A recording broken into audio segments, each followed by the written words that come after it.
ఈ రోజు కొబ్బరి తురుముతో ఒక మంచి కజ్జికాయలు చేద్దాం. నేను మైదా పిండితో చేస్తున్నాను. కొంచెం మనం ఒక ఫుల్ బౌల్ మైదా పిండి వేసుకున్నాం కదా, అలాగే ఒక చిన్న బౌల్ నెయ్యి తీసుకొని ఇందులో వేయాలి. ఇందులో కొంచెం ఉప్పు. సో ఇక్కడ పిండి తడిపి పెట్టేసాం కదా, ఒక 10-15 నిమిషాలు ఇలా పక్కన పెట్టేద్దాం. స్టవ్ మీద పాన్ పెట్టుకొని కొబ్బరిని ఇందులో వేసి రోస్ట్ చేసుకోవాలి. ఇప్పుడు ఇంకొక బౌల్ తీసుకొని ఇందులో కోవా, నేను తీసుకున్న కోవాలో చక్కెర కలపలేదు, ప్లెయిన్ కోవా. ఈ కోవాలో కొంచెం చక్కెర వేసుకోవాలి. మనం ఫ్రై చేసుకున్నాం కదా కొబ్బరి తురుముని. సో మనం వేయించుకున్న ఈ కొబ్బరి తురుముని ఇందులో వేసేద్దాం. ఈ మిశ్రమాన్ని మనం చక్కగా కలుపుకోవాలి. కొబ్బరి కొంచెం వేడిగా ఉంది కాబట్టి కోవాలో ఇంకా చక్కెరలో చక్కగా కలిసిపోతుంది. ఇందులో మంచి సువాసన కోసం మనం ఇందులో కాస్తంత ఇలాచీ పొడి.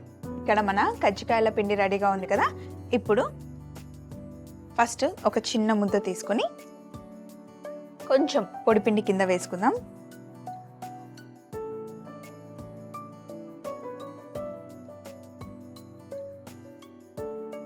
ఇలా సన్నగా చపాతీలాగా చేసుకున్న తర్వాత ఇంట్లో ఫ్యాన్సీ కట్టర్ ఉంటే రౌండ్ ఫ్యాన్సీ కట్టర్ అయినా కూడా పర్వాలేదు, లేదన్నా ఏదైనా కార్నర్కి సైడ్కి డిజైన్ ఉన్నా కూడా ఏం పర్లేదు.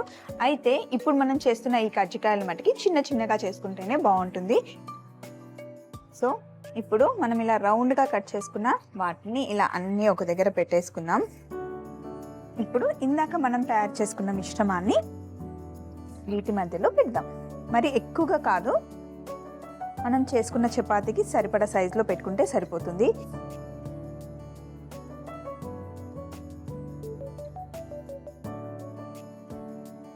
సో ఇలా వేళ్ళతో మనం గట్టిగా ప్రెస్ చేసామనుకోండి, చూడడానికి డిజైన్ లా వస్తుంది. అలాగే పిండి కూడా చక్కగా అంటుకుపోతుంది. స్టవ్ మీద పాన్ పెట్టుకొని ఇందులో మనం చక్కెర, ఫుల్ కప్ చక్కెర కాదు, ఇందులో సగం కప్పు చక్కెర తీసుకొని కొంచెం నీళ్లు పోసుకోవాలి. ఇక్కడ చక్కెర పాకం వస్తుంది కదా, దీని మీద నూనె కూడా పెట్టుకున్నాం. నూనె కొంచెం వేడవ్వాలి. ఇప్పుడు మన కజ్జికాయల్ని ఇందులో వేసుకుందాం.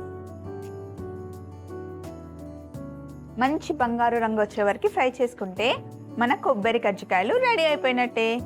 సో ఇక్కడ కజ్జికాయలు అయితే రెడీగా ఉన్నాయి. ఇప్పుడు మనం చేసుకున్న ఈ కజ్జికాయల్ని ఒక్కొక్కటి ఈ చక్కెర పాకంలో వేయాలి.